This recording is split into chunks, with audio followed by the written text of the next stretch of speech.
അമ്മച്ചിയുടെ പേരിന്? എൻ്റെ പേര് ആനി. എൻ്റെ വീട് കോടന്നൂർ, അമ്മാടം കോടന്നൂർ. അമ്മച്ചിക്ക് ഇപ്പോൾ എത്ര വയസ്സായി? 66 വയസ്സായി. Okay okay. അമ്മച്ചിക്ക് പറയാനുള്ള സാക്ഷ്യം നമുക്ക് ഒന്ന് കേൾക്കാം. അതെ, ഇല്ല പിടിപെട്ടി പോവില്ല.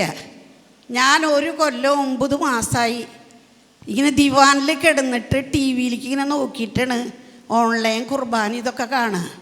അപ്പം എൻ്റെ സഹോദരിയുടെ മകൾ പറഞ്ഞു, സാബു ബ്രദറിനെ പ്രാർത്ഥിച്ചാൽ എനിക്ക് നടക്കാൻ പറ്റുമെന്ന്. അപ്പം ഞാൻ കോട്ടയം കളത്തിപ്പടിയിലേക്ക് പോകണ്ടേ, എൻ്റെ കൂടെ ഒരാൾ വരണ്ടേ, കർത്താവ് ഒരുക്കിയെങ്കിൽ ബ്രദറിൻ്റെ ധ്യാനം ഇവിടെ വരുത്. അങ്ങനെ 11-ാം തീയതി ഞായറാഴ്ച ഞങ്ങളുടെ കയ്യിൽ വിളിച്ച് പറഞ്ഞു പോവുക. ഞാൻ പ്രാർത്ഥിച്ച്, ബ്രദറെ ഇത് ചെയ്യും, 350 രൂപ തൃശ്ശൂർക്ക് 300 രൂപ വീട്ടിലേക്ക് വേണം. അപ്പം എന്നോട് ഈശോ പറഞ്ഞു 10 വീട്ടിൽ പോയി ഭിക്ഷ ചോദിക്കാൻ. അങ്ങനെ 10 വീട്ടിൽ പോയിട്ട് ധ്യാനം കൂടെ കാശ് വടി കുത്തി പിടിച്ച് പോയി ചോദിച്ചു. എല്ലാവരും തോന്നുന്നു. ധ്യാനത്തിൻ്റെ 2-ാം ദിവസം ബേബിയേട്ടൻ എന്നെ അടുത്ത ബേബിയേട്ടല്ലേ ഞങ്ങളോട് കൊണ്ടുവന്നിട്ട് പെങ്ങൾ വായെന്ന് പറഞ്ഞു. അപ്പോൾ ബ്രദറിനോട് എൻ്റെ ഫൈനൽ കോഡ് വിട്ടു, ഒരു ബൈക്ക് ഇടിച്ചതാ, ഇവിടെ എനിക്ക് അനങ്ങാൻ പറ്റണേ. അപ്പോൾ ബ്രദർ ഇങ്ങനെ പ്രാർത്ഥിച്ച് തട്ടിയിട്ട് പറഞ്ഞു കുഴപ്പമില്ല. 2ാമതും ബ്രദർ പ്രാർത്ഥിക്കാൻ വന്നു എൻ്റെ അടുത്തേക്ക്. അപ്പം ഞാൻ പറഞ്ഞു ഈ കഴുത്തിലത്തെ ഡിസ്ക് എടുത്ത് മാറ്റണം, എന്നാലേ നടക്കാൻ പറ്റുള്ളൂ, അല്ലെങ്കിൽ അത് ഓപ്പറേഷത്തിൽ എന്തെങ്കിലും മിസ്റ്റേക്ക് വന്നാൽ ഞാൻ കംപ്ലീറ്റ് തളർന്നു പോകും.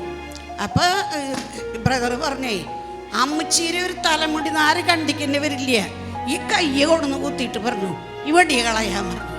ഞാൻ വടിയെ കളഞ്ഞു. പുലർച്ചെ 3 മണിയായിപ്പോൾ ഒരു പ്രകാശം എൻ്റെ അടുത്ത്.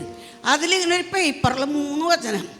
ഒന്ന് പുറപ്പാട് 15:26, ഞാൻ നിന്നെ സുഖപ്പെടുത്തുന്ന കർത്താവാണ്.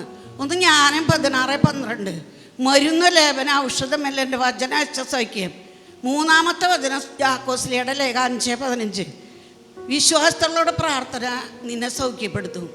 അവിടെ നിന്ന് 1 മണിക്കൂർ കഴിഞ്ഞപ്പോൾ പല തയ്ച്ചും കഴിയും ഒറ്റ പള്ളിയിലേക്ക് നടന്നു പോയി കുർബാന കണ്ട വികാരിച്ചാൻ ആരാധനയ്ക്ക് എഴുന്നള്ളിച്ച് വെച്ചു പറഞ്ഞു, നമ്മുടെ ആനീച്ചല്ലേ.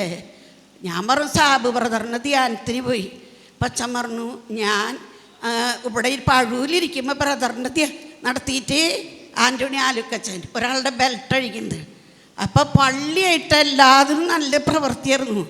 പക്ഷേ ദൈവം എനിക്ക് തന്ന സകന, ആ സകനം ഞാൻ 30 കൊന്ത ചൊല്ലും, 10 കരുണ കൊന്ത ചൊല്ലും. അങ്ങനെ ഒക്ടോബർ മാസത്തിൽ എനിക്ക് ഒരു മടുപ്പുണ്ടായിട്ടില്ല. എന്നെ ദൈവം ബ്രദറിലൂടെ തൊട്ടു സൗഖ്യപ്പെട്ട എല്ലാ വ്യാഴാഴ്ചയും ബ്രദറിൻ്റെ ക്ലാസ് ഞാൻ കാണും. യേശു ആരിലും വലിയ, അപ്പനും അമ്മയും ആങ്ങളമാരൊന്നും ഇല്ലാത്ത ഈ അനാഥയ്ക്ക് യേശു ആരിലും വലിയവനായി എന്നെ സൗഖ്യപ്പെടുത്തി. കൈയടിച്ച് കഥാവിനും കട്ടപ്പെടുത്താം ഉണ്ടോ? അമ്മച്ചി നല്ല നല്ല മിടുക്കിയായിട്ട് സാക്ഷ്യം പറഞ്ഞു. അമ്മച്ചി കിട്ടിയ അത്ഭുത സൗഖ്യമാണ്. കർത്താവിന് നമുക്ക് മഹത്വം കൊടുക്കാം.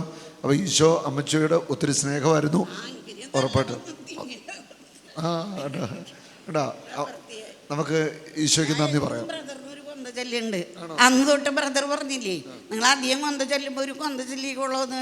ഇവിടെ വന്നപ്പോൾ തൊട്ട് മഴയാണ്, ഞങ്ങൾ വരുമ്പോഴും മഴയാണ്. എനിക്ക് ഇങ്ങോട്ട് വരാൻ എൻ്റെ നാട്ടിലെ കല്യാണം കഴിച്ച ഒരു കുട്ടീനെ കൂട്ട് കിട്ടി.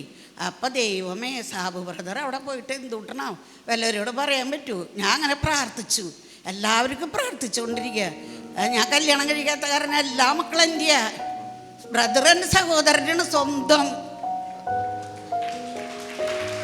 ശരി, നന്ദിട്ടാ.